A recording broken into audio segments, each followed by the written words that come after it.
سب سے بنیادی بات یہ ہے کہ والدین اولاد کے لیے قدوہ بنے. قدوہ کسے بولتے ہیں؟ آئیڈیل، نمونہ. تربیت اولاد میں حجر الاساس جسے کہتے ہیں، بنیاد کا پتھر.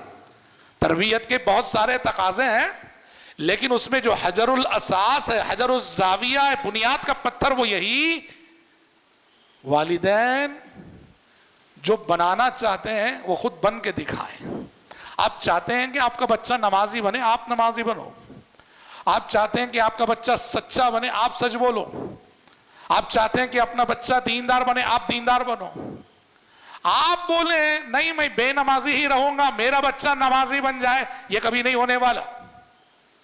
سمجھ رہے ہیں؟ والدین کا قدوہ بننا، نمونہ بننا، اسوہ بننا، یہ بہت ضروری ہوتا ہے. اس لیے کہ اولاد والدین کا عکس ہوتی ہے. اس لیے حدیث میں اولاد کو والدین کی کمائی قرار دیا گیا. آپ صلی اللہ علیہ وسلم نے کیا کہا؟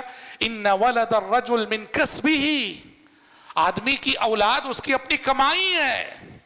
تو اولاد کمائی ہوتی ہے. قدوہ بننا، نمونہ بننا، اسوہ بننا. اسی لیے حدیثوں میں کیا آتا ہے؟ کہا گیا مرد حضرات سے کہ کوشش کرو کہ تمہاری نمازوں کا کچھ حصہ گھر میں ادا ہو. فرض کے لیے مسجد جانا ضروری ہے، لیکن جہاں تک سنتوں کی بات ہے، مرد حضرات سے کہا گیا کہ سنتیں کوشش کرو کہ تمہاری سنتیں گھر میں ادا ہوں. کیوں؟ بچے دیکھیں گے تو تمہاری پیروی کریں گے، تمہاری اقتداء کریں گے، تمہیں فالو کریں گے. عام طور پہ یہی ہوتا ہے. والدین جو کرتے ہیں اولاد وہ کرتی ہے، والدین جو بنتے ہیں اولاد وہ بنتی ہے. اسی لیے اولاد کے بگاڑ کے اولین ذمہ دار ماں باپ ہوتے ہیں، اور اکثر ماں باپ ہوتے ہیں. عربی زبان کے شاعر نے کہا اذا كان رب البيت ضاربا على الطبل فلا تلم الاولاد على الرقص. باپ اگر گھر میں بیٹھ کے ڈھول بجا رہا ہے، باپ اگر گھر میں بیٹھ کے ڈھول بجا رہا ہے تو ناچنے والی اولاد کو برا بھلا مت کہو. باپ اگر ڈھول بجا رہا ہے تو ڈانس کرنے والی اولاد کو کیا بھی مت بولو. باپ جب ڈھول بجائے گا تو اولاد ناچے گی ہی. سمجھ رہے ہیں؟ یہی صورتحال ہے آج. قدوہ نہیں بنتے ہم، اسوہ نہیں بنتے ہم.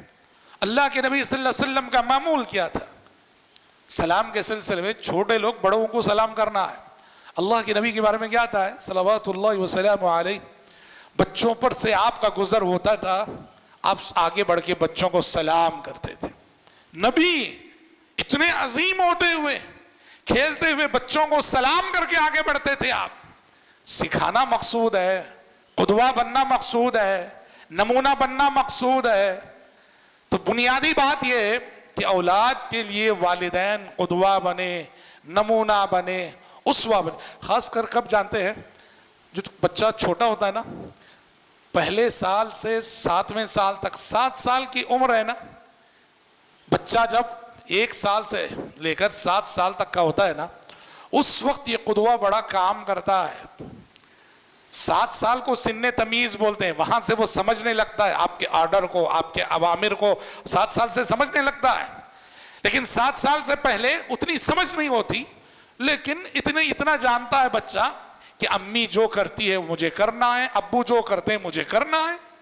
سمجھ رہے؟ تو والدین کو دیکھ کر اولاد بہت کچھ سیکھتی ہے. تو بنیادی بات یہ ہے کہ والدین اپنی اولاد کے لیے قدوہ بنے، نمونہ بنے.